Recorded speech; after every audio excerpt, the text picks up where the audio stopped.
Good morning, YouTube. Uh, Another day. The axle seal should be dried, or the little repair I did out there should be done. Watching some horsepower TV.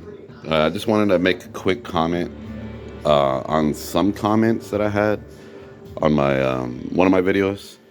They're saying, why didn't I use a 2x4 in PVC to put the seal in, as much as I was talking about my CV axle that I'm repairing out there on that boot, which caused that rip. And then I had another comment saying, or axle socket. And for some reason, my brain farted like crazy, and I didn't know what the hell he was talking about. So the only thing I could think of when he's saying axle socket is these sockets here. We have a 36 mil and a 32. These are used to take off the nuts, obviously the drive axle nuts. Now, if I place this directly on top of there like that, you can see the 32 is a little too big, and it starts laying on this outside lip, like the upper lip there. So I don't want to smush this in. At the same time, what I ended up using to put my axle seals in was this. There we go. So you see it has a nice flat edge or surface, whatever. And what I did is I put it on the outside of it and tried to move this lip inward like that, and then put the edge of this right there, right on the outside, and then hammered them in. What I mistakenly did on the passenger side the other day was I ended up using my 8 millimeter and I didn't put anything in the center of it, and I just kind of did that on the outside edge of it all the way around, which is why you see those marks on the new seal.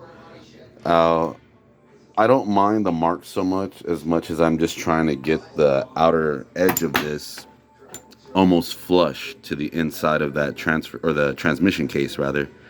And as you can see, this one wasn't even sitting all the way in. It was like a little bit protruded out. And the new seal that I have in there right now, that one does sit all the way in, and it has like this very tiny little bit right here sticking out, but the seal is in there. And I'd rather have a little bunch of marks on the outside ring of that before I figured out to go get my punch here.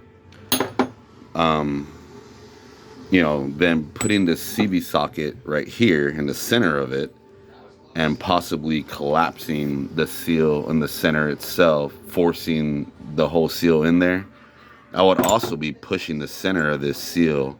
As you can see, this one is already like that too, because somebody probably did exactly that. They used this CV axle nut socket to put in their seals.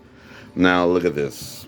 Now, as we can see here, this one sticks out the way it should, even though the lip of the seal is all the way flush. So if I were to put a socket on that and hammered it in, the center of this ring would have been squished in a lot more further than it should be. And I think that's why the passenger side, or the driver's side rather, was leaking, because I was able to get that seal, the seal you saw a second ago. That's the driver's side. Now that one came out on its own, as a whole. So, but still, you can see the difference that the center section of my seal, the brand new one here, isn't pushed in like the other one is that I just took out yesterday. Come on, camera. There it goes. But anyway, it's flush all the way around. So I'm not complaining about that. Ouch. It was just on the passenger side. Whenever whoever put that seal in this transmission, many moons ago, whatever, they probably, on top of using the RTV and the old fucking seal, they used the CV axle nut socket too to push it in, and it punched that center of that seal so far in. Most of the RTV that they used on top of the seal got stuck in those little crevices, because there's only a crevice for the passenger side. There's not a crevice for the driver's side. So it's really hard to fuck up the driver's side. I mean, you got to be some kind of special to mess that part up. the passenger side, I quit to just somebody being lazy and fucking not buying a new seal and just putting in an old seal. They took it to a friend that knows mechanics, you know what I mean? And they said, oh, I could fix it for you for cheaper. And that's exactly what they did. Anyway, this, as you can see, CV axle is all the way in.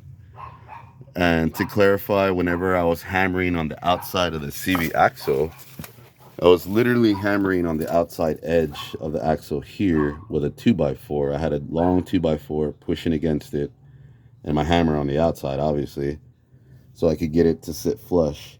Now this one doesn't have the little ring that the driver's side still does, so that's what causes it not to sit all the way flush.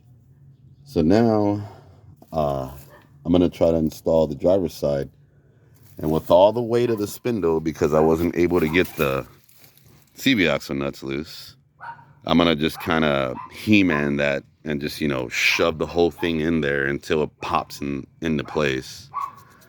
So let's go ahead and do that right now.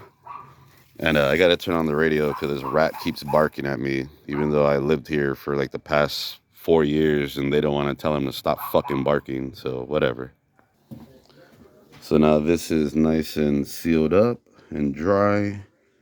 So with the centrifugal forces, whenever I pop the clutch and do burnouts and stuff, you know, tape, whatever type of ghetto fix that, I don't know, you know, this ain't gonna come off. This is now part of the CV axle boot, and I should have no more leaks. So let's go ahead and grab this whole thing and take it over there. I think I'm just gonna complete the rest of it in YouTube Shorts now. Just had to make a longer video just to kind of help explain a little bit better. But anyway, like my overspray, let's go ahead and do this.